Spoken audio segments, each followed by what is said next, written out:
ಅನಿಸ್ತು. ಗ್ರಾಮಾಯಣದಲ್ಲಿ ಇಷ್ಟೊಂದು ಪಾತ್ರಗಳಿದೆ, ನಿಮ್ಗೆ ಯಾವ ಪಾತ್ರ ಇಷ್ಟ ಆಗಿದೆ?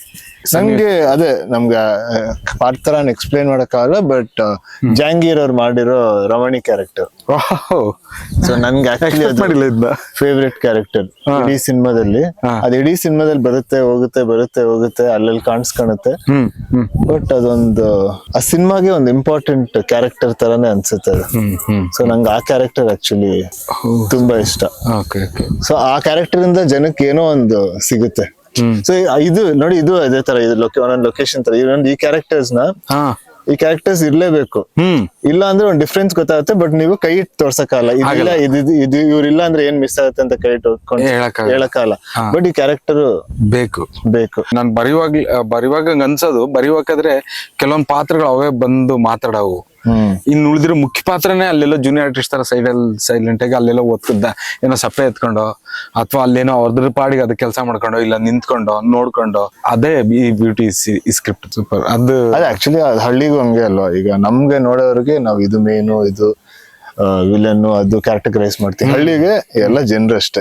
ನೆನ್ನೆ ಯಾರೋ ಒಂದ್ ಕ್ವಶನ್ ಕೇಳಿದ್ರು, ಏನ್ ಗ್ರಾಮೀಣದ ಕಥೆ ಏನಂತ. ಮನುಷ್ಯರ ಕಥೆ ಅಂತ ಅಷ್ಟೇ, ಮನುಷ್ಯರ ಕಥೆ. ನಿಮ್ಗೆ ಫೇವ್ರೆಟ್ ಕ್ಯಾರೆಕ್ಟರ್? ನಂಗೆ ಆಕ್ಚುಲಿ 3 ಪಾತ್ರಗಳು ಇಷ್ಟ. ಒಂದು ಸೀನಾ ನಂಗೆ ತುಂಬಾ ಇಷ್ಟ. ಅಂದ್ರೆ ಅವನು ತುಂಬಾ ಫ್ಲಾಸ್ ಇರೋ ಹುಡುಗ, ಮತ್ತೆ ಅವ್ನು ಎವಾಲ್ವ್ ಆಗೋದಿದೆಯಲ್ಲ, ಅದನ್ನ ಎಲ್ಲೋನು ಅದಕ್ಕೆ ಎಫರ್ಟ್ ಹಾಕಲ್ಲ. ಸೀನನ್ ಮೈಂಡ್ ಕಂಡೀಷನ್ ಆಗಿಲ್ಲ, ಅವ್ರಿಗೆ ಫಿಕ್ಸ್ಡ್ ಇಲ್ಲ ಮೈಂಡ್, ಹೊಸ ಸತ್ಯಕ್ಕೆ ಓಪನ್ ಇರ್ತಾನ. ಏನೋ ಹೊಸದ್ ಬಂದ್ರೆ ಅದನ್ನ ತಗೊಳಕ್ ರೆಡಿ ಇರ್ತಾನೆ. ಅದೇ ಬ್ಯೂಟಿ ಆ ಕ್ಯಾರೆಕ್ಟರ್, ಅದೇ ಬ್ಯೂಟಿ. ಸೊ ಅವನಿಗೆ ಕಂಡೀಷನ್ ಆಗಿಲ್ಲ ಮೈಂಡ್, ಲೈಫ್ ಇಷ್ಟೇ, ಲೈಫ್ ಇದೆ ಇದು ಅಂತ ಹಂಗಿಲ್ಲ. ಮೋಸ್ಟ್ಲಿ ಈ ಕಾರಣಕ್ಕೆ ಏನಕ್ಕೋ ಅವ್ನ್ ಇಷ್ಟ ನಂಗೆ. ಅವನ್ ಬಿಟ್ರೆ ನನ್ಗೆ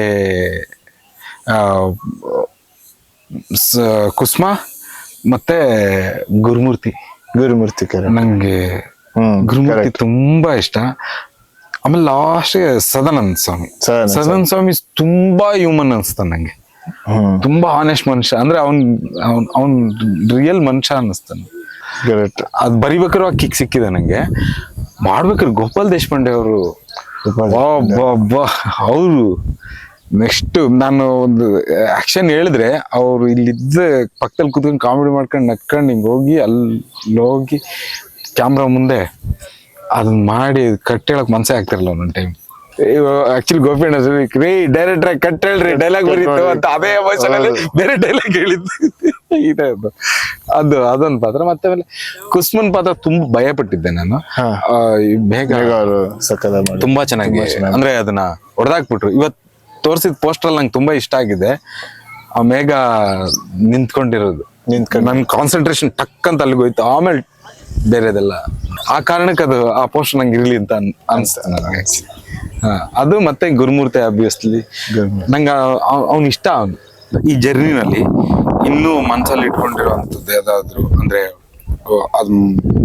ಆ ಚರ್ಚೆ ಅಥವಾ ವಾದ ಅದಿನ್ನ ಮನ್ಸಲ್ಲಿ ಇದೆಯಾ ಯಾವ್ದಾದ್ರು? ಅಂದ್ರೆ ಅದು ನೋವಾದ್ರೂ ಆಯ್ತು, ಖುಷಿ ಆದ್ರೂ ಆಯ್ತು ಯಾವ್ದಾದ್ರು. ಅಂದ್ರೆ ಸೀನನ್ ಬಗ್ಗೆ ಒಂದಷ್ಟು ಡಿಸ್ಕಷನ್ಸ್ ಮಾಡಿದ್ವಲ್ಲ ಸ್ಟಾರ್ಟಿಂಗ್, ಅದು ತುಂಬಾ. ಆಮೇಲೆ ನಂಗೆ ಆಕ್ಚುಲಿ ತುಂಬಾ ಇದಿರೋದು ಒಂದು ಸೀಕ್ವೆನ್ಸ್ ಬರುತ್ತೆ, ಫ್ರೆಂಡ್ಸ್ ಸೀಕ್ವೆನ್ಸ್ ಸಿನಿಮಾದಲ್ಲಿ. ಅದು ರಿಯಲ್ ಆಗಿ ಆಕ್ಚುಲಿ ಎಲ್ಲದಕ್ಕಿಂತ ಈಗ ಒಂದಷ್ಟು ಸಿಚುವೇಶನ್ ರಿಯಲ್ ಆಗಿ ನಿಮ್ ಊರಲ್ಲಿ ನಡೆದಿದ್ದಷ್ಟ ಆ ಜನರನ್ನೇ ಮೀಟ್ ಮಾಡಿದ್ವಿ ನಾವು ಆ ಜನರನ್ನ ಹೋಗಿ ಮೀಟ್ ಮಾಡಿ ಅವ್ರ ಜೊತೆ ಮಾತಾಡಿದಾಗ ಅವ್ರು ಹೇಳಿದ್ದು ಇಮೋಷನ್ ಟಕ್ ಅಂತ ಕ್ಯಾಚ್ ಮಾಡಕ್ಕಾಯ್ತು. ಆಮೇಲೆ ನೀವ್ ಹೇಳ್ದಾಗು ಆಮೇಲೆ ಹೇಳ್ದಾಗು ಸೊ ಅವಾಗ ಆಕ್ಟ್ ಮಾಡಕ್ ಇನ್ನೂ ಚೆನ್ನಾಗಿತ್ತು. ಅದು ಆ ರೇಜ್ ಅವರಲ್ಲಿ ನೋಡಿದಾಗ ಅವ್ರು ಎಕ್ಸ್ಪ್ಲೇನ್ ಮಾಡ್ತಿದ್ದಾಗ ಅವ್ರಿಗೆ ಏನೇನ್ ಅನ್ಸ್ತು ಅಂತ, ಸೊ ಅದನ್ನ ತಗೊಂಡು ಆಕ್ಟ್ ಮಾಡಕ್ ತುಂಬಾ ಹೆಲ್ಪ್ ಆಯ್ತು. ಅದು ಆಮೇಲೆ ಒಂದಷ್ಟು ವಾದಗಳಂದ್ರೆ ಆಕ್ಚುಲಿ ನಮ್ಗೆ ಇದು ಬೇಕಾಗಿರ್ಲಿಲ್ಲ, ಬೆಂಕಿ ಸಾಂಗ್ ಬೇಡ ಅಂತಾನೆ ತುಂಬಾ ಇವನ್ ನನಗೂನು ಅದು ಅದೇ. ಆಮೇಲೆ ಪ್ರೊಡ್ಯೂಸರ್ಸ್ ಹೇಳಿದ್ರು ಇದೊಂದಿನ ನಮ್ಗೆ ಟ್ರಸ್ಟ್ ಮಾಡಿ ಮಾಡಿ, ಬಟ್ ಆಕ್ಚುಲಿ ಅದು ತುಂಬಾ ಚೆನ್ನಾಗಿ ಹ್ಯಾಪಿ ಆಕ್ಸಿಡೆಂಟ್ ಆಯ್ತು. ಅದನ್ನ ಹ್ಯಾಪಿ ಆಕ್ಸಿಡೆಂಟ್ ಅಂತ ತುಂಬಾ ವರ್ಕ್ ಆಯ್ತು ಅದು ಬೆಂಕಿ ಸಾಂಗ್ ಒಂದು. ನಂಗೆ ಭಯ ಇತ್ತು, ನಂಗೆ ತುಂಬಾ ಅಂದ್ರೆ ಇಡೀ ಸಿನಿಮಾದ ಫ್ಲೇವರೇ ಬೇರೆ. ಅದೊಂದ್ ಸಾಂಗು ಮೊಸರಲ್ಲಿ ಕಲ್ಸಿಕ್ದಂಗೆ ಯಾಕೆ ಏನೋ ತರದ್ ನನಗೆ. ಬಟ್ ಅದೇ ಒಂದೊಂದ್ಸರಿ ಅದಕ್ಕೆ ಬೇರೆಯವ್ರ ಪರ್ಸ್ಪೆಕ್ಟಿವ್ಸ್ ತುಂಬಾ ಇಂಪಾರ್ಟೆಂಟ್. ನಂಗೆ ಅದು ತುಂಬಾ ಚೆನ್ನಾಗಿ. ಅದಕ್ಕೆ ನಾ ನವೀನ್ ಸರ್ಗೆ ಥ್ಯಾಂಕ್ಸ್ ಹೇಳ್ತೀನಿ ಯಾವಾಗ್ಲೂ. ನಾ 2-3 ಸತಿ ಹೇಳಿದ್ದೀನಿ ಸರ್ಗೆ. ಸೊ ನವೀನ್ ಸರ್ಗೆ ಥ್ಯಾಂಕ್ಸ್ ಹೇಳ್ಬೇಕು ಅದು. And Naveen sir, Srikanth sir, Nagi ಅವರು ಅವರೆಲ್ಲ ಸೇರಿ ಆ ಚರ್ಚೆ ಮಾಡಿದ್ರು. ಅವ್ರು ಅವಾಗಿಂದನೂ ಹೇಳಿದ್ರು. ಸೊ ಅದನ್ನ ಇನ್ನೂ ಒಂದ್ ಸ್ವಲ್ಪ ಫಾರ್ವರ್ಡ್ ಆಗಿ ಇಲ್ಲ ಅದ್ ಬೇಕು ಅಂತ ತಗೊಂಡೋಗಿ ನವೀನ್ ಸರ್. ಅಂಡ್ ಅದು ಆ ಹ್ಯಾಪಿ ಆಕ್ಸಿಡೆಂಟ್ ತುಂಬಾ ಚೆನ್ನಾಗಾಗಿ ಇವತ್ತು ಅದೇ ಹಾಡಿಂದ ಇಡೀ ಜನಕ್ಕೆ ಪ್ರಚಾರ ಆಗಿದೆ ಗ್ರಾಮಾಯಣ. ಮುಂದೆ ಗ್ರಾಮಾಯಣ ಅಲ್ದಲೆ ಯಾವತ್ತಾದ್ರೂ ಹಳ್ಳಿ ಸ್ಕ್ರಿಪ್ಟ್ ಯಾವ್ದಾದ್ರು ತಂದು ಗ್ರಾಮಾಯಣ ನೆನಪಾಗುತ್ತಾ? ಬಟ್ ಈಗ ಒಂದೇನಾಗುತ್ತೆ ಅಂದ್ರೆ ಯಾವ್ದೇ ಹಳ್ಳಿ ಸಿನಿಮಾ ಬಂದ್ರೆ ನೆಕ್ಸ್ಟ್ ಸಖತ್ತಾಗಿರೋದೇ ಬರುತ್ತೆ. ಯಾಕಡೆ ಗ್ರಾಮಾಯಣ ಒಂದ್ ಟೆಂಪ್ಲೇಟ್ ಕ್ರಿಯೇಟ್ ಆಗ್ಬಿಟ್ಟಿದೆಯಲ್ಲ, ಒಂದ್ ಸ್ಟ್ಯಾಂಡರ್ಡ್ ಕ್ರಿಯೇಟ್ ಆಗ್ಬಿಟ್ಟಿದೆಯಲ್ಲ. ಸೊ ಏನೇ ಕತೆ ಹುಡುಕಿದ್ರೆ ನೆಕ್ಸ್ಟ್ ಇದಕ್ಕಿಂತ ಚೆನ್ನಾಗಿರೋ ತರಾನೇ ಹುಡುಕ್ಬೇಕು. ಸೊ ಈ ಸಿನಿಮಾದಲ್ಲಿ ಅಷ್ಟು ಎಕ್ಸ್ಪ್ಲೋರ್ ಮಾಡಿದ್ವಿ, ಅಷ್ಟು ಅಂದ್ರೆ ಒಂದು ವಿಲೇಜ್, ಒಂದು ಹಳ್ಳಿಯ ನುವಾನ್ಸಸ್ ನ ಎಕ್ಸ್ಪ್ಲೋರ್ ಮಾಡಿದೀವಿ, ಒಂದೊಂದು ಕ್ಯಾರೆಕ್ಟರ್ದು ಮೇನ್ ಇಮೋಷನ್ಸ್ ನ ಎಕ್ಸ್ಪ್ಲೋರ್ ಮಾಡಿದೀವಿ. ಸೊ ಹೊಸ ಈಗ ಬೇರೆ ಸ್ಕ್ರಿಪ್ಟ್ ಚೂಸ್ ಮಾಡಕ್ ಇನ್ನೂ ಕಷ್ಟ ಆಗುತ್ತೆ. ಯಾಕಂದ್ರೆ ಇದು ಅಷ್ಟು ಚೆನ್ನಾಗಿರೋದು, ಅಷ್ಟು ಇಷ್ಟಪಟ್ಟು ಮಾಡಿರೋದು. ಯಾಕಂದ್ರೆ ಇದೇ ಫಸ್ಟ್ ಹಳ್ಳಿ ಸಿನಿಮಾ ನಾನು ಮಾಡಿರೋದು. ನಿಮ್ಗೆ ಅನ್ಸ್ತದ ಎಲ್ಲರೂ ಈ ಸ್ಕ್ರಿಪ್ಟ್ ಅಂದಾಗ ಇದು ಮಾತುಕತೆ ಅದೆಲ್ಲ ಮರ್ತು ನಾನ್ ಕೇಳ್ತಿರೋದು, ಈ ಚಂದ್ರು ಇದನ್ನ ಇದೇ ಬೇಕು ಅಂತ ಅಂದ್ರೆ ಅದ ಹಠವಾಗಿ ನೋಡ್ತಿದ್ರ, ಅಥವಾ ಅಂದ್ರೆ ಇವನ್ ಅಂದ್ರೆ ಇದೇ ಲೊಕೇಶನ್ ಬೇಕು, ಇದ್ ಹಿಂಗೆ ಬೇಕು ಅಂತ ಹೇಳಿದಾಗ ಇಲ್ಲ ಅದು ಯಾಕೆ ಹಿಂಗೆ ಹೋಗ್ಬೋದಲ್ಲ ಇದು ಹಿಂಗೆ ಅಂತ ಅದನ್ನ ಎಕ್ಸ್ಪ್ಲೇನ್ ಮಾಡಕ್ ಆಗ್ತಿರಲ್ಲ. ಕೆಲವೊಂದ್ಸತಿ ಆ ಕ್ರಿಯೇಟಿವ್ ಪಾರ್ಟ್ ನ ಎಕ್ಸ್ಪ್ಲೇನ್ ಮಾಡಕ್ ಆಗಲ್ಲ. ಫಾರ್ ಎಕ್ಸಾಂಪಲ್ ಯಾವ್ದೋ ಒಂದ್ ಜಾಗ ಅನ್ಕೊಳ್ಳಿ ಸರ್, ಆ ತರದ್ ಯಾವಾಗ್ಲಾರು ಅನ್ಸಿದೆ ನಿಮ್ಗೆ? ನಿಮ್ಮಿಂದಾನ ಅಂದ್ರೆ ಯಾಕೆ ಇಷ್ಟ ಅಡಿಮೆಂಟ್ ಆಗಿದ್ದಾರೆ ಇದೇ ಬೇಕು ಅಂತ? ಬಟ್ ಇಲ್ಲ ಅಂದ್ರೆ ನಿಮ್ ಜೊತೆ ಆ ಜರ್ನಿ ಆಗ್ಬಿಟ್ಟಿತ್ತಲ್ಲ 1-2-3 years ಮುಂಚೆನೆ, ನಾವು ಶೂಟಿಂಗ್ ಶುರು ಮಾಡೋಕ್ಕಿಂತ ಮುಂಚೆನೆ. ಸೊ ಅದರಿಂದ ಗೊತ್ತಿತ್ತು ಈಗ ನೀವೇನೋ ಕೇಳಿದ್ರೆ ಅದು ಸುಮ್ನೆ ಕೇಳಲ್ಲ, ಅದ್ ನಿಜ ಬೇಕು, ಅದ್ರಲ್ಲಿ ಒಂದ್ ಕತೆ ಹೇಳಕ್ ಟ್ರೈ ಮಾಡ್ತಿರ್ತೀರಾ. ಇಲ್ಲ ಸಬ್ ಕಾನ್ಶಿಯಸ್ ಅಲ್ಲಿ ಆ ಲೊಕೇಶನ್ ಅಂದ್ರೆ ಈಗ ಏನ್ ಎಕ್ಸಾಂಪಲ್ ಅಂದ್ರೆ ಇಲ್ಲೊಂದ್ ಲವ್ ಸೀನ್ ತೆಗಿಯಕು, ಇಲ್ಲ ಬೇರೆ ಒಂದು ಈಗ ಒಂದ್ ನಾರ್ಮಲ್ ಒಂದು ಪಾರ್ಕ್ ಅಲ್ಲಿ ಲವ್ ಸೀನ್ ತೆರಕು ತುಂಬಾ ಡಿಫ್ರೆನ್ಸ್. ಸೀನ್ ಒಂದೇ ಇರ್ಬೋದು, ಬರವಣಿಗೆ ಒಂದೇ ಇರ್ಬೋದು, ಬಟ್ ಆ ಲೊಕೇಶನ್ ಒಂದ್ ಫೀಲ್ ಕೊಡುತ್ತಲ್ಲ, ಅದೊಂದ್ ಮ್ಯಾಜಿಕ್ ಕ್ರಿಯೇಟ್ ಆಗುತ್ತೆ. ಅದನ್ನ ಒಂದ್ಸಲಿ ಎಕ್ಸ್ಪ್ಲೇನ್ ಮಾಡಕ್ಕಾಗಲ್ಲ. ಅಲ್ಲಿ ಕೂತ್ಕೊಂಡು ಒಂದು ಶಾರ್ಟ್ ತೆಗ್ದಾಗ್ಲೇ, ಶಾರ್ಟ್ ನೋಡ್ದಾಗ್ಲೇ ನಿಮ್ಗೆ ಗೊತ್ತಾಗುತ್ತೆ. ಸೊ ಅವಾಗ ಆ ಟೈಮಲ್ಲಿ ನಾನು ಸುಮ್ಮನೆ ಟ್ರಸ್ಟ್ ಮಾಡಿ ಆಯ್ತು ಅದ್ರಲ್ಲಿ ಏನೋ ಇರುತ್ತೆ, ನಿಮ್ದೇನೋ ಥಾಟ್ ಇರುತ್ತೆ ಅಂದ್ಬಿಟ್ಟು ಓಕೆ ಅಂತ ಹೇಳಿ. Thank you sir. ಅದಕ್ಕೆ ಆ ಥರ ಯಾವ ಅಂದ್ರೆ ಸ್ಕ್ರಿಪ್ಟ್ ಅಲ್ಲಿ ಓದಿದ್ದು ಮತ್ತೆ ಲೊಕೇಶನ್ಗೆ ಹೋದಾಗ ತುಂಬಾ ಸರ್ಪ್ರೈಸ್ ಆದ ಲೊಕೇಶನ್ಸ್ಗಳು ಇದಾವ ಅಂದ್ರೆ ಅವ್ರನ್ನ ಇವಾಗ ತುಂಬಾ ಸರ್ಪ್ರೈಸ್ ಆಗಿರೋ ಲೊಕೇಶನ್ಸ್ ಅಂದ್ರೆ ಈಗ ಸೀನಾ ಕುಸುಮಾ ಫಸ್ಟ್ ಟೈಮ್ ಮೀಟ್ ಮಾಡ್ತಾರಲ್ಲ ಒಂದ್ ಜಾಗದಲ್ಲಿ, ಹೊಲದಲ್ಲಿ ತೆಂಗಿನ ತೋಟ, ಅದು ಒಂಥರ ಇದೇ ಲೊಕೇಶನ್ ಅಂದ್ರೆ ಈ ಸೀನ್ ತೆಗೆದ್ರೆ ಈ ಲೊಕೇಶನ್ ಅಲ್ಲೇ ತೆಗಿಬೇಕು, ಅದ್ ನಿಮಗೆ ಅದೊಂಥರ ಪರ್ಫೆಕ್ಟ್ ಲೊಕೇಶನ್ ಅಂತ ಅನ್ಸ್ತು. ಅದಾದ್ಮೇಲೆ ನಮ್ಮ ಯಾವ್ದು ಆ ಬ್ರಿಡ್ಜ್ ಅಡಿಯಲ್ಲಿ ಟ್ರೈನ್ ಅದು ಬ್ರಿಡ್ಜ್ ಅಡಿಯಲ್ಲಿ ಒಂದ್ ಸೀನ್ ಇದೆಯಲ್ಲ, ಆ ಬ್ರಿಡ್ಜ್ ಪರ್ಫೆಕ್ಟ್ ಅದಕ್ಕಂತಾನೆ ಈಗ ಸಿನಿಮಾಗ ಅಂತಾನೆ ಸೆಟ್ ಆಗ್ದಂಗಿತ್ತು ಆ ಸೀನು. ಅದಾದ್ಮೇಲೆ ಇನ್ನೊಂದಷ್ಟು ಲೊಕೇಶನ್ ಅಂದ್ರೆ ದೇವ್ನೂರ್ ಸರ್ಕಲ್ ಹೆಂಗಿದ್ರು ಅದು ನೀವ್ ಅದ್ ನೋಡ್ಕೊಂಡೆ ಇಮ್ಯಾಜಿನ್ ಮಾಡ್ಕೊಂಡೆ ಬರ್ದಿದ್ ನಾವ್ ಅಲ್ಲೇ ಶೂಟ್ ಮಾಡಿದ್ವಿ. ಸೊ ನನ್ಗೆ ಅದು ಆ ಲೊಕೇಶನ್ ತುಂಬಾ ಇಷ್ಟ ಆಯ್ತು. ಆಮೇಲೆ ಕ್ಲೈಮ್ಯಾಕ್ಸ್ ಲೊಕೇಶನ್ ಅದು ನಮ್ ಬೆಂಗಳೂರು ಹತ್ರ ಹುಡ್ಕಕ್ಕೆ ತುಂಬಾ ನೀವು ಎಲ್ಲಾ ಕಡೆ ಹುಡ್ಕಾಡ್ಬಿಟ್ಟಿದೀರ, ಬಟ್ ಆ ಲೊಕೇಶನ್ ಅಂತೂ ತುಂಬಾ ಆಪ್ಟ್ ಆಗಿತ್ತು ಅನ್ಸುತ್ತೆ. ಪರ್ಫೆಕ್ಟ್ ಅಂದ್ರೆ ನಮ್ಗೆ ಏನೇನ್ ಬೇಕಾಗಿತ್ತು ಏನಿತ್ತು ಅದಂಗೆ ಅದೇ ಕರೆಕ್ಟ್ ಆಗಿ ಸಿಕ್ತು, ಕ್ಲೀನ್ ಆಗಿ ಸಿಕ್ತು. ಸೊ ಕ್ಲೈಮ್ಯಾಕ್ಸ್ ಲೊಕೇಶನ್ ಅನ್ಸುತ್ತೆ, ಅದು ನನಗೆ ತುಂಬಾ ಇಷ್ಟ ಆಯ್ತು. ಸೊ ಅದೇ ಇದೊಂದು ಲೊಕೇಶನ್. ಈಗ ನಾವು ಈಗ ನಿಮ್ದೊಂದು ಇಮ್ಯಾಜಿನೇಷನ್ ಇರುತ್ತೆ ನೀವು ಸ್ಟೋರಿ ಹೇಳಿದಾಗ, ನಮ್ಗೆ ನೀವು ಸ್ಟೋರಿ ಹೇಳಿದಾಗ ನಂದೊಂದು ಲೊಕೇಶನ್ ಇಮ್ಯಾಜಿನೇಷನ್ ಇರುತ್ತಲ್ಲ. ಸೊ ನಂಗೆ ಈ ಲೊಕೇಶನ್ಸ್ ನೋಡಿದಾಗ ಮ್ಯಾಚ್ ಆಗಿದೆ ಅಂದ್ರೆ ಕರೆಕ್ಟ್ ಪರ್ಫೆಕ್ಟ್ ಇಲ್ಲಿ ಮಾಡಿದೆ ಒಳ್ಳೆ ಇದು ಅಂತ. ಆಮೇಲೆ ಇದು ಅರಳಿ ಮರ ಅಲ್ಲ ಹುಣಸೆ ಮರದ ಕೆಳಗಡೆ ಒಂದು ಸೀನ್ ತೆಗ್ದಿದೀವಲ್ಲ, ಆ ಲೊಕೇಶನ್ ಪರ್ಫೆಕ್ಟ್ ಹಂಗೆ ಏನಂದ ಇಮ್ಯಾಜಿನ್ ಮಾಡ್ಕೊಂಡಿದ್ದೆ. ಆ ಹುಣ್ಸೆ ಮರ, ಅಲ್ಲೊಂದು ಬೆಂಚು, ಅದ್ ಕೂತ್ಕೊಳ್ಳೋದು, ಅದು ಪರ್ಫೆಕ್ಟ್ ಅಂತ ಅನ್ಸ್ತು. ಸೂಪರ್. ಓಕೆ, ಅದು ನಿಮ್ಗೆ ಯಾವ್ದು ಅನ್ಸಿದ್? ಈಗ ನೀವು ಕತೆ ಮಾಡ್ಬೇಕಂದ್ರೆ ಆಲ್ಮೋಸ್ಟ್ ವಿಜುವಲಿ ಎಲ್ಲ ಸೀನ್ ಬರ್ತಾ ಇರುತ್ತೆ.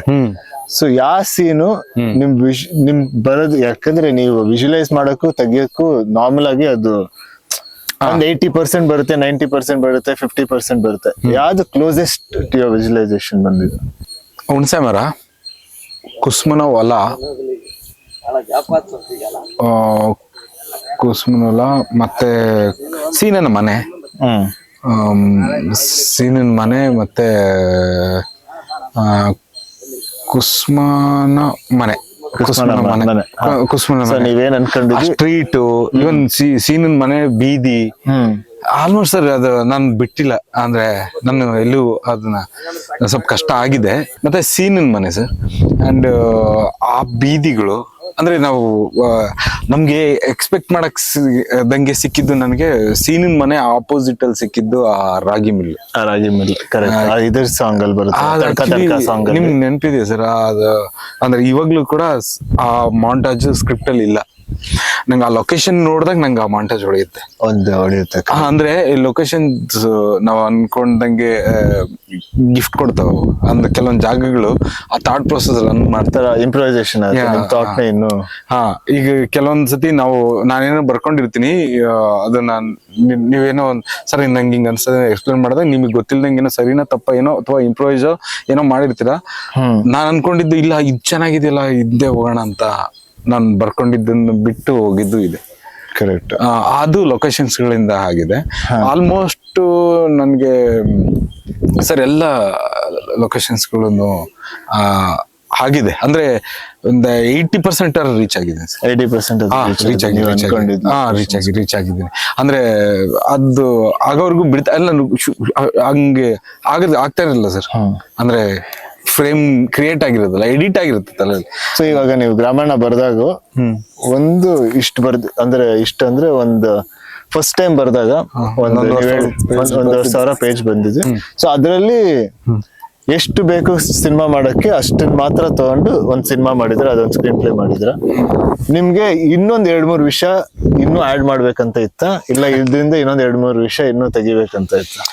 ಇವಾಗ ಏನಿದೆ ಅದು ಕರೆಕ್ಟ್ ಇದೆ ಅಂತ ಅನ್ಸುತ್ತೆ. ಸೊ ಇದ್ರಲ್ಲಿ ಇನ್ನೊಂದ್ 2-3 ವಿಷಯ, ಸೊ ನೀವು ಆ ಸ್ಕ್ರಿಪ್ಟ್ ಅಲ್ಲಿ ಇನ್ನೊಂದ್ ಸಿನಿಮಾ ಬೇಕಾದ್ರೆ ಮಾಡ್ಬೋದು. ಆರಾಮಾಗಿ ಅಂದ್ರೆ ಅಷ್ಟು ನಿಮಗ್ ಗೊತ್ತು ಎಷ್ಟೊಂದು ವಿಷಯಗಳಿದಾವೆ ಇತ್ತು ಇದೆ ಅಂತ. ಬಟ್ ಈ ಕತೆಗೆ ನಾವೇನ್ ಟ್ರೈ ಮಾಡಿದ್ರು ಕೂಡ ರಾಘಣ್ಣಪ್ಪಾಜಿ ನಿಮ್ಗೂ ಅದು ಒಂದ್ಸತಿ ಕೇಳಿದ್ರನು, ಅವ್ರು ಹೇಳ್ತಿದ್ರು ಈ ಸ್ಕ್ರಿಪ್ಟ್ ಏನ್ ಬೇಕೋ ಅದ್ ಮಾಡಿಸ್ಕೊಳ್ತಾ ಹೋಗುತ್ತೆ, ನೀವ್ ಮಾಡ್ತಾ ಹೋಗಿ ಅಂತ. ಸೊ ಅದನ್ನ ನಿಜವಾಗ್ಲೂ ನಾನು ಸ್ಟಾರ್ಟಿಂಗ್ ಹೇಳ್ದಾಗ ಇವ್ರು ನಮ್ಮನ್ನೇನೋ ಪ್ರೋತ್ಸಾಹ ಕೇಳ್ತಾ ಇದಾರೆ ಅಂತ ಅನ್ಕೊಂತಾ ಇದ್ದೆ ನಾನು. ಕರೆಕ್ಟ್. ಹೋಗ್ತಾ ಹೋಗ್ತಾ ನಮ್ಗೆ ಅದು ಫೀಲ್ ಆಗಿದೆ, ನಿಮ್ಗೂ ಅದನ್ನ ಆಗಿದೆ ಅಂತ. ಅಂದ್ರೆ ನಾವು ಎಕ್ಸ್ಪೆಕ್ಟ್ ಮಾಡಕ್ ಏನೇನೇನೇನೋ ಆಗಿದೆ ಅಲ್ಲ ಸರ್. ಶಾಕ್ ಆಗಿದೆ. ಈಗ ಕ್ಲೈಮ್ಯಾಕ್ಸ್ ನಾವ್ ಅಲ್ಲಿ ಶೂಟ್ ಮಾಡ್ತೀವಿ ಅಂತ ಅನ್ಕೊಂಡೇ ಇರಲ್ಲ ಸರ್. ನಾನಂತೂ ಕಲ್ಪನೆ ಇರ್ಲಿಲ್ಲ. ಅಂದ್ರೆ ಚೇಂಜೇ ಮಾಡ್ಬೇಕೇನೋ ಅನ್ನೋ ತರ ಅನ್ಕೊಂಡಿದ್ದು. ಇಲ್ಲ, ಅದು ಎಕ್ಸಾಕ್ಟ್ಲಿ ಅಲ್ಲಿಗೆ ಹೋಗಿ ಆಗುತ್ತೆ. ಆಮೇಲೆ ನೀವು ಇದು ಆಕ್ಚುಲಿ ಈಗ ನೀವು ಸಿನಿಮಾ ನೋಡಿದ್ರೆ ನೀವು ಈ ಸಿಚುವೇಶನ್ಸ್ ಮಧ್ಯಾಹ್ನ ಹುಟ್ಟು ಬೆಳೆದಿದ್ದು. ಹೌದು. ಅಂದ್ರೆ ಒಂದಷ್ಟು ಒಂದಷ್ಟು ನೋಡಿದೀರಾ. ಸೊ ನಿಮಗೆ ಈಗ ಪಿಕ್ಚರ್ ನೋಡಿದ ತಕ್ಷಣ ಎಷ್ಟು ಆ ವಿಜುವಲಿ ನೀವೇನ್ ಕೇಳಿದ್ರಿ ಇಲ್ಲ ನೋಡಿದ್ರಿ ಅದಕ್ಕೆ ಎಷ್ಟು ಮ್ಯಾಚ್ ಆಗಿದೆ ಒಂದ್ ಸೀನ್? ತುಂಬಾ ಮ್ಯಾಚ್ ಆಗಿದೆ ಸರ್. ತುಂಬಾ ಅಂದ್ರೆ ಸರ್ ನಾನು ಈಗ ನಾನು ಏನೇ ಇಮ್ಯಾಜಿನ್ ಮಾಡ್ಕೊಂಡಿದ್ರು, ಸೌಂಡು, ಶಬ್ದ ಮತ್ತೆ ಸಂಗೀತ ಇವೆರಡೂ ನಾ ಎಕ್ಸ್ಪ್ಲೇನ್ ಮಾಡಕ್ಕಾಗಲ್ಲ ಸರ್. ಕರೆಕ್ಟ್. ನನ್ಗೆ ಭಾವ ಆಗ್ತದೆ ಅಂತ ನಾನು ಪೂರ್ಣಿಗೆ ಎಕ್ಸ್ಪ್ಲೇನ್ ಮಾಡಿದೆ. ಅದನ್ನ ಏನೇ ಅನ್ಕೊಂಡಿದ್ರು ಕೂಡ ನಾನು ಯಾವ್ದಾದ್ರು ಇನ್ನೊಂದ್ ಸಿನಿಮಾದ ರೆಫರೆನ್ಸ್ ಮೂಲಕ ಅವ್ರಿಗೆ ಅರ್ಥ ಮಾಡಿಸ್ಬೇಕು ಹೊರತು ಅದೇ ಬೇಕು ಅಂತ ಹೇಳಕ್ ಸೌಂಡ್ ಕೊಡಕ್ಕಲ್ಲ ಆಗಲ್ಲ ಅಲ್ವಾ. ಸೊ ಹಂಗಾಗಿ ಅದನ್ನ ತೆಗೆದ್ರೆ ಇನ್ನು ಉಳಿದಿದ್ದು ಮಾತು ಮತ್ತೆ ನಟನೆ ಪ್ಲಸ್ ವಾತಾವರಣ, ಆ ಜಾಗ ತುಂಬಾ ಡೆಕೋರೇಟ್ ಮಾಡಕ್ ಹೋಗಿಲ್ಲ ಸರ್. ನಿಮ್ಗೆ ಗೊತ್ತು ನನ್ಗೆ ಅದ್ ಹೆಂಗಿದೆ ಹಂಗೆ ಕಸಕಸ ಅಥವಾ ಅದ್ ಹೆಂಗಿದೆ ಹಂಗೆ ಅನ್ನಿವನ್ ಆಗಿ ಹಂಗೆ ಚೆನ್ನಾಗಿರುತ್ತೆ ಅಂತಾನೆ ಆದಷ್ಟು ನಾನು ಡಿಸ್ಟರ್ಬ್ ಮಾಡಕ್ ಹೋಗ್ತಿರ್ಲಿಲ್ಲ. ಅದ್ ಹಂಗೆ ಇರ್ಲಿ ಅಂತ, ಹಂಗೆ ಇಟ್ಟಂಗಿರ್ಬಾರ್ದು, ಹುಟ್ಟಂಗಿರ್ಬೇಕು ಅಂತ ಅನ್ನೋ ತರ. ಕರೆಕ್ಟ್. ಈಗ ಇಲ್ಲೇ ಸುತ್ತಮುತ್ತ ನೋಡಿದ್ರೆ ಇಲ್ಲಿ ಏನೋ ಒಂದು ಇದೆಯಲ್ಲ ಅದು ಹಾಗಾಗಿ ಅದ್ ಚಂದಾಗಿ ಕಾಣಿಸ್ತಾ ಇರುತ್ತೆ. ಕ್ಯಾರೆಕ್ಟರ್ ಇದೆ ಅದನ್ನೇನೋ ತೆಗೆದ್ರೆ ಅದು ಏನೋ ಜೋಡಿಸಿಟ್ಟಂಗ ಆಗುತ್ತೆ, ಅದಕ್ಕಿದ್ದಿದ್ದು ಒಂದು ಕಲೆ ಹೋಗ್ಬಿಡುತ್ತೆ. ಸೊ ಆ ತರದ್ದು ನನ್ನ ಕಂಟ್ರೋಲ್ ಇತ್ತು, ನನ್ನ ತಲೆ ಎಕ್ಸಾಕ್ಟ್ ಹಿಂಗೆ ಇತ್ತು. ಅದಕ್ಕೆ ಎಕ್ಸಾಕ್ಟ್ ಸೀನಾ ಮತ್ತೆ ಕುಸುಮನ್ ಮನೆಗಳೇ ಎಕ್ಸಾಕ್ಟ್ ಕಾರಣ, ಉದಾಹರಣೆಗೆ ಹೇಳ್ಬೋದು. ಇವನ್ ಅವಳು ಹೊಲ ಆಗ್ಬೋದು, ಸೀನಿನ ರೂಮ್ ಆಗ್ಬೋದು, ಮೋಟರ್ ಮದನ್ ಶಾಪ್ ಆಗ್ಬೋದು, ಸರ್ಕಲ್ ಆಗ್ಬೋದು, ಆಮೇಲೆ ಜನನೂ ಇರ್ಬೋದು. ಅಂದ್ರೆ ಈಗ ನಾವು ಎಷ್ಟೊಂದು ದೇವನೂರಲ್ಲಿ ಶೂಟ್ ಮಾಡಿದಾಗ ಈಗ ನಾವ್ ಯಾರು ಜೂನಿಯರ್ ಆರ್ಟಿಸ್ಟ್ ಇಲ್ಲ ಯಾರನ್ನೂ ಕರ್ಸಿಲ್ಲ. ಇಲ್ಲ, ದೇವನೂರು ಅಲ್ಲೇ ಹಬ್ಬ ಗೊತ್ತಿರೋರು ಅವರೇ. ಬಟ್ ಅವರು ಆ ಸಿನಿಮಾದಲ್ಲಿ ಆಕ್ಟ್ ಮಾಡ್ದಂಗೂ ಇಲ್ಲ, ಅವ್ರು ನಿಜವಾಗ್ಲೂ ಬಿಹೇವ್ ಮಾಡ್ತಾ ಇದ್ರು. ಅದ್ ಹೆಂಗ್ ಮಾಡಿದ್ರು ಅಂತ ಅದು ಚಿಕ್ಕ ವಯಸ್ಸಿಂದನೂ ಈಗ ನಾರ್ಮಲ್ ಕ್ರೌಡ್ಗೆ ಅವ್ರಿಗೆ ಗೊತ್ತು, ನೀವು ಕ್ಯಾಮ್ರಾ ಬರ್ದ ತಕ್ಷಣ ಒಂದ್ ಸ್ವಲ್ಪ ಕಾನ್ಶಿಯಸ್ ಆಗ್ಬಿಡ್ತಾರೆ. ಬಟ್ ಅಷ್ಟ್ ಜನಕ್ಕೆ ಇದು ಶೂಟಿಂಗ್, ಇದು ರಿಯಲ್ ತರ ನೀವು ಬಿಹೇವ್ ಮಾಡ್ಬೇಕು ಅಂತ ಹೆಂಗೆ ಹೇಳ್ಕೊಟ್ಟಿದ್ದು ಆಕ್ಟರ್ಸ್ಗೆ, ಜೂನಿಯರ್ ಆರ್ಟಿಸ್ಟ್ ಗಳಿಗೆ? ಅದು ಹೇಳ್ಕೊಟ್ಟಿದ್ದು ಅಂತ ಹೇಳಿಲ್ಲ ಸರ್ ನನಗೆ. ಅಂದ್ರೆ ನಂಗೆ ಅದೇ ಖುಷಿ, ನಂಗೊಂದು ನಂಬಿಕೆ ಇತ್ತು. ಆ ಹಬ್ಬ ನಾನು ಬಾಲ್ಯದಿಂದ ನೋಡಿದ್ದೀನಿ ಸರ್. ನಮ್ಮೂರ್ ಎಲ್ಲಾ ಜನಕ್ಕೂ ಆ ಹಬ್ಬ ಗೊತ್ತು. ಅದನ್ನ ರಿಕ್ರಿಯೇಟ್ ಮಾಡೋದನ್ನ ಆಶ್ಚರ್ಯದಿಂದ ನೋಡ್ತಾ ಇದ್ರು. ಅವ್ರು ಮೆಂಟಲಿ ಬ್ಯುಸಿ ಆಗಿದ್ರಲ್ಲ, ಯಾವಾಗ ಮೆಂಟಲಿ ಬ್ಯುಸಿ ಆದ್ರೂ ಅವ್ರಿಗೆ ಗೊತ್ತಿಲ್ದಂಗೆ ನಾವು ಕ್ಯಾಮ್ರಾನ್ ಮರ್ತಿದ್ರು ಅವರೆಲ್ಲ. ಅದು ಬ್ಯೂಟಿ ಅಲ್ಲಿ, ಕ್ಯಾಮ್ರಾನ್ ಮರ್ತ್ಬಿಟ್ರು ಅವ್ರು. ಫಸ್ಟ್ ಡೇ ಒಂದ್ ಸ್ವಲ್ಪ ಕಾನ್ಶಿಯಸ್ ಆಗಿ ಹಿಂಗ್ ನೋಡ್ತಾ ಇದ್ರು. ಹೋಗ್ತಾ ಯಾವ ಲೆವೆಲ್ಗೆ ಅಂದ್ರೆ ಕ್ಯಾಮ್ರಾ ಇಟ್ಟಿದ್ರು ಅವ್ರ ಪಾಡಿಗೆ ಅವ್ರು ದನ ಹೊಡ್ಕೊಂಡು ಹೋಗ್ತಾ ಇದ್ರು, ಇಟ್ಕೊಂಡು ಹೋಗ್ತಾ ಇದ್ರು. ಎಷ್ಟೋ ಸರಿ ನಾನು ಈಗ ಅಣ್ಣ ಎತ್ತಿನ್ಕೊಂಡ್ ಬಾಯ್ಲಿ ಅಂತ ನಿಮ್ಗೆ ಆ ಶಾರ್ಟ್ ಸಿನಿಮಾ ಮಧ್ಯೆ ಅವ್ರ ನಿಜವಾದ ಜೀವನ ಹಂಗೆ ಪಾಸ್ ಆಗ್ಬಿಟ್ಟಿರ್ತು. ಅದಕ್ಕೆ ನಮ್ಗೆ ಅಷ್ಟು ಅಥೆಂಟಿಕ್, ನಿಜವಾಗ್ಲೂ ಆಕ್ಚುಲಿ ದನ ವಹಿಸ್ಕೊಂಡು ಎಲ್ಲ ಹೋಗ್ತಾ ಇದ್ರು. ಅದು ಕ್ಯಾಪ್ಚರ್ ಆಗಿದೆ ಒಂದ್ ಸೀನ್. ಮೊನ್ನೆ ನಮ್ಮ ಎಡಿಟರ್ ಮನು ಶೇಡ್ಗರ್, ಅವನು ಫಸ್ಟ್ ಶೂಟ್ ಮಾಡಕ್ಕೆ ಅವ್ನು ಎಡಿಟರ್ ಆಗಿದ್ದ. ಈ ಸರಿ ಎಡಿಟ್ ಮಾಡೋದಕ್ಕೆ ಅವನು ರೈಸ್ ಅಪ್ ಅಶೋಕ ಡೈರೆಕ್ಟ್ ಮಾಡ್ತಿದ್ದ, ಹಾಗಾಗಿ ಅವನು ಬರಕ್ಕಾಗ್ಲಿಲ್ಲ. ಸೊ ಆ ಟೈಮಲ್ಲಿ ಅವ್ನು ಮೊನ್ನೆ ಟ್ರೈಲರ್ ಎಡಿಟ್ ಮಾಡ್ಕೊಟ್ಟ ಅವನೇ. ಅವನು ಓವರ್ ಆಲ್ ಸಿನಿಮಾ ನೋಡಿದಾಗ, ಸರ್ ನಾವ್ ಏನ್ ಅನ್ಕೊಂಡಿದ್ವಲ್ಲ ಸಿನಿಮಾ, ನಮ್ಗೆ ಎಲ್ಲೆಲ್ಲೂ ಈ ಪಾಯಿಂಟ್ಸ್ ಮತ್ತೆ ಅದು ಅಂತ, ಆಮೇಲೆ ಇದು ಅಥೆಂಟಿಕ್ ಆಗಿ ಬರ್ಬೇಕು, ಇದು ಸಹಜವಾಗಿ ಬರ್ಬೇಕು, ಸೆಟ್ ಆಗ್ದಂಗೆ ಇರ್ಬಾರ್ದು ಸರ್ ರೀಚ್ ಆಗಿದ್ದೀರ ಅಂತ ಹೇಳ್ತಿದ್ದ. ರೀಚ್ ಆಗಿದೆ ಅಂತ ಅದು ಅನ್ಸಿದೆ. ಸೊ ಅಂದ್ರೆ ನನ್ಗೂ ಅದು ಗೊತ್ತಿಲ್ಲ, ಅವ್ನು ಹೇಳ್ದಾಗ್ಲೇ ಅದು ಅವ್ನು ಅಷ್ಟ್ರ ಬಗ್ಗೆ ಅವನು ಇದ್ದಿದ್ದು ನೇರವಾಗಿ ಹೇಳ್ತಾನೆ. ಸೊ ಅವ್ನು ಹೇಳ್ದ. ಸೊ ಅದು ಗೊತ್ತಿದೆ. ಅಂದ್ರೆ ನಮ್ ನೋಡಿ ವರ್ಷ ನೋಡಿ ಅಂದ್ರೆ ಸ್ವೀಟ್ ತಿಂತ ಅದು ಝೀರೋ ಆಗ್ಬಿಟ್ಟಿದೆ ಅಂತ ಅದ್ರದ್ದು ಗುಣ ಏನು ಅನುಭವ ಝೀರೋನಾ ಅಥವಾ ಅದು ಹೇಳಕ್ ಆಗ್ತಲ್ಲ ಸರ್, ಎಕ್ಸ್ಪ್ಲೇನ್ ಮಾಡಕ್ ಆಗ್ತಲ್ಲ. ಅವ್ನು ಹೇಳ್ದಾಗ ಕೇಳ್ದೆ ಅನ್ಸುತ್ತೆ. ಈಗ ನವೀನ್ ಸರ್ ಮೊನ್ನೆ ಇಡೀ ಗ್ರಾಮೀಣ ಕತೆ ನನ್ಗೆ ಹಿಂಗ್ ಅನಿಸ್ತಾ ಇದೆ, ಹಂಗ ಅನ್ಸುತ್ತೆ. ಅವ್ರದ್ದೊಂದು ಪಾಯಿಂಟ್ ಆಫ್ ವ್ಯೂ ಹೇಳಿದ್ರು, ಗೋಪಿ ಅಣ್ಣ ಅವ್ರದ್ದೊಂದು ಪಾಯಿಂಟ್ ಆಫ್ ವ್ಯೂ ಹೇಳಿದ್ರು. ಸೊ ಆದ್ರೆ ಈಗ ಸಿನಿಮಾನು ಹೆಂಗೆ ಬಂದಿದೆ ಅಂದ್ರೆ ತುಂಬಾ ಕಡೆಯಿಂದ ತುಂಬಾ ದೃಷ್ಟಿಕೋನದಿಂದ ನೋಡ್ಬೋದು. ಆಮೇಲೆ ತುಂಬಾ ಬೇರೆ ವಿಷಯನ ಜನನ ತಗೊಂಡು ಹೋಗ್ತಾರೆ. ಸೊ ನೀವ್ ಹೇಳಿರೋದು ಆಕ್ಚುಲಿ ಒಂದ್ ವಿಷಯ ಅಲ್ಲ. So it's not one line ಅಲ್ಲ. ಅಂದ್ರೆ ಈಗ ನಾನು ಸಿನಿಮಾ ನೋಡಿದ ತಕ್ಷಣ ಒಂದ್ ಲೈನ್ ಅಲ್ಲಿ ಕತೆ ಹೇಳಕ್ಕೂ ಆಗಲ್ಲ. ಅದ್ ಹೇಳಿದ್ರೇನು ತುಂಬಾ ಒಂದ್ 2% ಹೇಳ್ದಂಗೆ ಅನ್ಸುತ್ತೆ. ಸೊ ಇಡೀ ಗ್ರಾಮಾಯಣದ ಸ್ಕ್ರಿಪ್ಟ್ ನ ನೀವ್ ಯಾರಿಗೂ ಫುಲ್ ಎಕ್ಸ್ಪ್ಲೇನ್ ಮಾಡಕ್ಕಲ್ಲ. ಅಂದ್ರೆ ಸಿನಿಮಾ ನೋಡಿ ಈಗ ನೀವ್ ಹೇಳೋದಕ್ಕೆ ತಕ್ಷಣ ಹೊಳಿತು. ಈಗ ಹಂಪಿ ಸರ್ ಇಲ್ಲಿ ಕೂತಿದೀವಿ, ಹಂಪಿ ಯಾವ ಮೂಲೆಯಿಂದ ಎಕ್ಸ್ಪ್ಲೇನ್ ಮಾಡೋದು ಹೇಳಿ? ಕರೆಕ್ಟ್. ಒಂದೊಂದ್ ಕಡೆ ಎಷ್ಟು ಅಂದ್ರೆ ಎಲ್ಲಾ ಕಡೆಯಿಂದ ಚಂದಾಗಿ ಕಾಣಿಸುತ್ತಲ್ಲ. ಅಂದ್ರೆ ಗ್ರಾಮಾಯಣ ಸ್ಕ್ರಿಪ್ಟಿಗೆ, ಗ್ರಾಮಾಯಣ ಪಾತ್ರಗಳಿಗೆ, ಆ ಘಟನೆಗಳಿಗೆ ಇರುವ ಮಜಾನೇ ಅದು ಕೆಲವೊಂದ್ಸತಿ ಹಿಂಗೆ ಅಂತ ಪ್ಲಾನ್ ಮಾಡ್ಕೊಂಡಿದ್ದಂತಲ್ಲ, ಆ ಫ್ಲೋ ನಲ್ಲಿ ಹೋಗಿದ್ದು, ಆ ಫ್ಲೋ.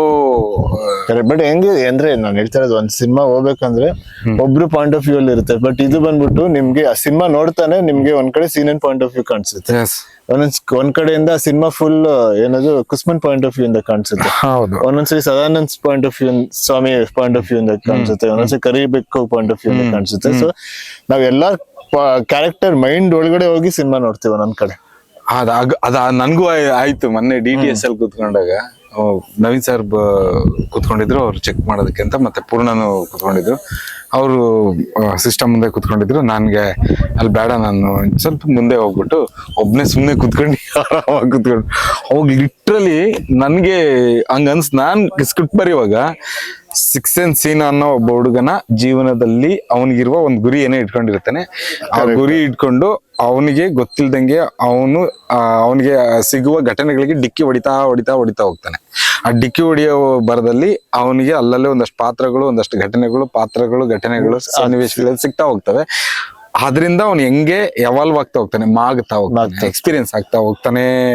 ಅವನು ಮೊದಲನೇ ಸೀನಲ್ಲಿ ಇದ್ದ ಸೀನ ಬೇರೆ, ಕ್ಲೈಮ್ಯಾಕ್ಸ್ ಅಲ್ಲಿ ಇದ್ದ ಸೀನ ಬೇರೆ. ಅದು ನೀಟ್ ಆರ್ಕ್ ಕಾಣಿಸ್ತು. ಅದು ಆಗಿದೆ ಅದು ಅನ್ನಿಸ್ತು.